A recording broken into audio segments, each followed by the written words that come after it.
Kamera cantik, bateri 6580 watt super volt. Tak cukup lagi ke?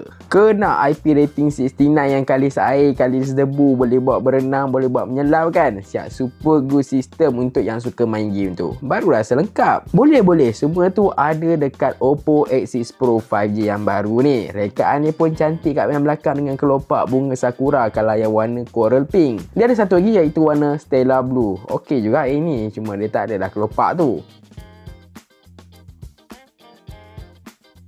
Dan phone ni dia ada military standard grade tau. Setakat jatuh ke, terdalam air, masuk lumpur ataupun macam abang Momo kita gelak-gelak ni, dia tahan je. Yang paling mengancam bateri dia lah, iaitu 6500 mAh dengan super volt 80 watt yang mahal tu. Oppo juga cakap bateri dia boleh tahan 5 tahun tanpa risau dia kong kan. Wih, not bad, lama juga tu. Jadi berbaloi lah kalau nak pakai lama. Cuma yang paling saya tak percaya, harga dia 1199. Wih, murah lain macam untuk 8GB 256GB storan. Ni first time saya nampak Oppo dia memang bagi saingan dekat brand-brand lain kan. Harga ni bagi saya memang sangat berbaloi lah. Phone ni cantik, kamera dia cantik, bateri dia besar, fast charging laju, tahan lasak lagi tu kan. Gelek-gelek macam mana pun alah okey je kat sini. Komen sikit kat bahagian bawah.